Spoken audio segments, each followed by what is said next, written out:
Et à partir de 97, bon ben, on revient au Kosovo.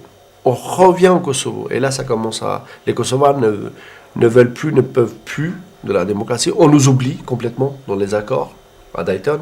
On nous oublie totalement. Donc du coup, les Kosovars commencent... Alors qu'on avait choisi pendant 10 ans 100% démocratie. 100%.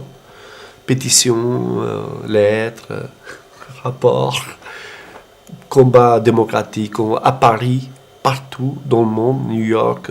Ça n'a rien fait. Et ça n'a rien fait. Et après, les Kosovars commencent à lutter.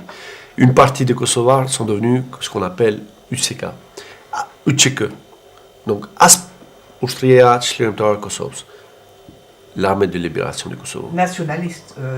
Nationaliste. Toi, tu l'appelles nationaliste. Moi, je l'appelle juste l'armée de libération. D'accord. En fait, après, ils ont pris les armes. Les armes ont été prises, en tout cas. Guerre. Et on a commencé à leur faire peur. Aux miliciens qui faisaient n'importe quoi. Et donc, du coup, les miliciens, évidemment, ils ont commencé à faire des massacres, tout doucement, tranquillement, comme d'habitude, quoi. C'est les mêmes qui se sont déplacés. Ils ne pouvaient plus faire la guerre en Croatie, qu'ils ont obtenu l'indépendance. La Bosnie, on a essayé, soi-disant, de régler le problème. Du coup, les fous furieux, ils sont venus au Kosovo pour se déchaîner au Kosovo. Et là, 97 à 99, depuis 99, là, pendant 2 ans, c'est-à-dire que là, pour le coup, c'est un combat de tous les jours. Massacre de chaque côté. Non, surtout des massacres de la population albanaise. Et quelques miliciens tués par les Albanais aussi. Quelques miliciens. Mais pas le peuple serbe. Pas le peuple, je précise, parce que c'est très important. On appelle ça la guerre du Kosovo, c'est ça. Et voilà. Mais la guerre du Kosovo, ce qu'on appelle, c'est à partir de 89, en fait. Début 99. Ah, 99. Pardon, 99. Là où il y a eu les frappes de l'OTAN. Et là, à ce moment-là, parce qu'il y a eu des massacres, quelques massacres violents qui ont été filmés, et à ce moment-là, l'OTAN a décidé de faire en sorte que ça ne devienne pas Bosnie. Le Kosovo et Croatie et Bosnie surtout. Donc du coup, l'OTAN est venu nous aider. Et on a libéré le Kosovo.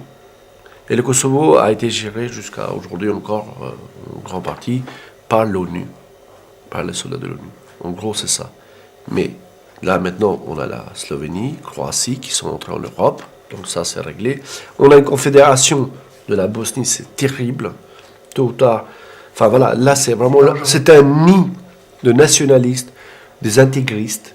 Enfin voilà, c'est dangereux, hyper dangereux.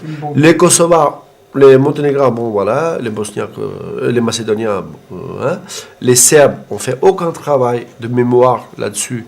En tout cas, c'est très long. Les Kosovars, on a raté. Donc, ils reviennent un peu, les Kosovars, comme ça, cassés, comme ça, un peu. On a raté. Tout petit, ouais. Ouais, ils sont un peu plus ou moins cassés, un petit peu. Là, on est comme ça, là. Voilà, c'est le CAFOR. C'est plus petit. Là. C'est plus petit, d'accord. Là, du coup, en fait, on est un peu plus ou moins cassé. On a raté parce qu'on a raté cette histoire j'appelle moi l'exemple que l'Europe aura pu faire en sorte que le Kosovo devient le fameux pays un peu modèle des Balkans.